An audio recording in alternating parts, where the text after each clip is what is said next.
Assalamualaikum teman-teman, selamat datang di Montessori di Rumah.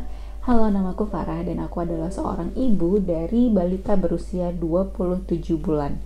Nah, pada kesempatan kali ini aku akan sedikit membagi tips tentang bagaimana cara menata buku pada play area anak ya.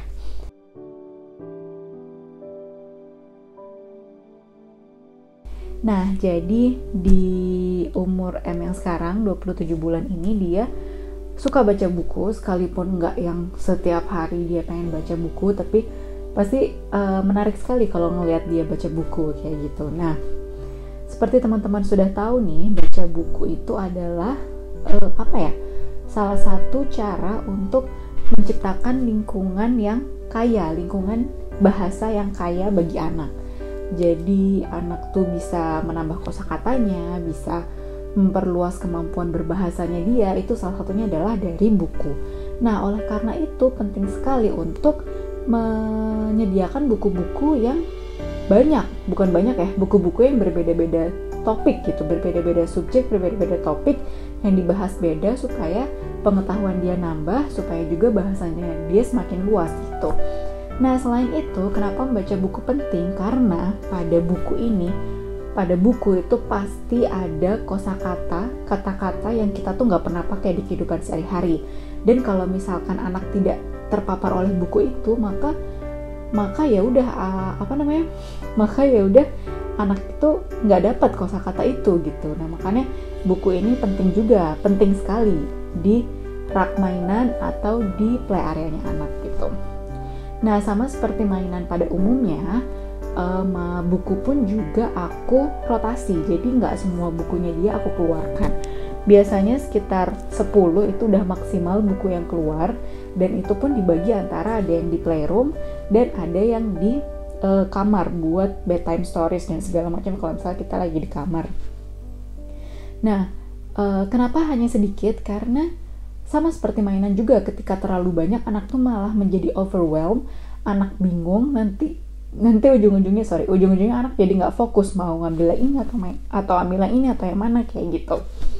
Nah, pertama harus dirotasi, disesuaikan dengan kemampuannya, dan kemudian yang kedua, sediakanlah buku-buku yang sesuai dengan ketertarikan dia dan sesuai dengan kemampuan membacanya dia gitu. Jadi kalau misalkan masih di bawah 1 tahun, mungkin sediakan board book pun mungkin sediakan yang tulisannya sedikit sekali, mungkin 1 kata atau 1 kalimat dengan gambar yang sangat ngejreng, sangat kontras, seperti itu.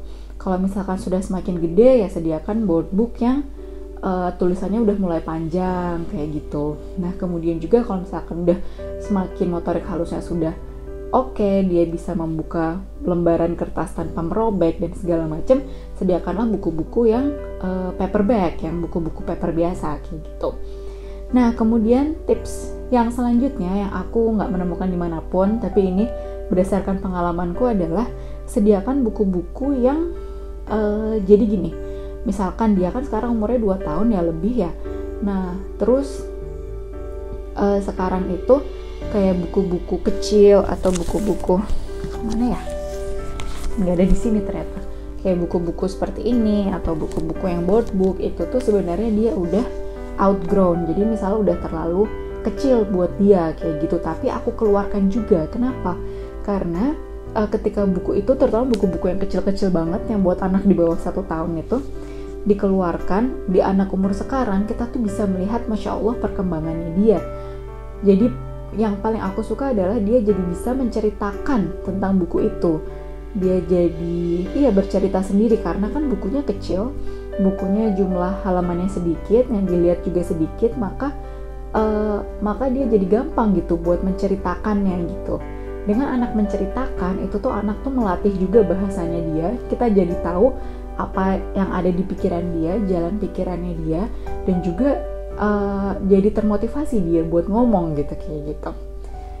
Nah, selain buku-buku jadul lah, buku-buku yang buat anak yang lebih muda, seperti misalkan ini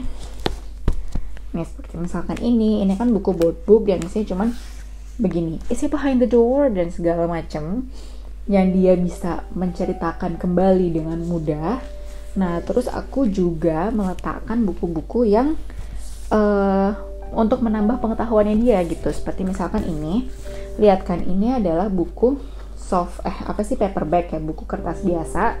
Kalau yang ini buku board book. Nah, yang board book ini sebenarnya udah bukunya yang kemarin, tapi aku keluarkan kembali, dan juga yang kertas ini adalah bukunya yang baru. Jadi yang untuk menambah pengetahuan dan bahasanya dia yang baru gitu. Jadi prinsipnya adalah sediakan buku-buku yang untuk memancing anak untuk membaca sendiri, untuk memancing anak untuk bercerita kembali. Itu berarti buku-buku yang dia sebelumnya udah pernah baca, buku-buku yang mudah, yang gak ribet gitu. Dan kemudian sediakan juga buku-buku yang yang sesuai dengan minatnya sekarang, yang sesuai dengan kemampuannya dia sekarang. Jadi misalkan buku-buku yang kalau pada M berarti buku-buku yang cukup tebal, yang udah mulai kertas biasa, seperti itu.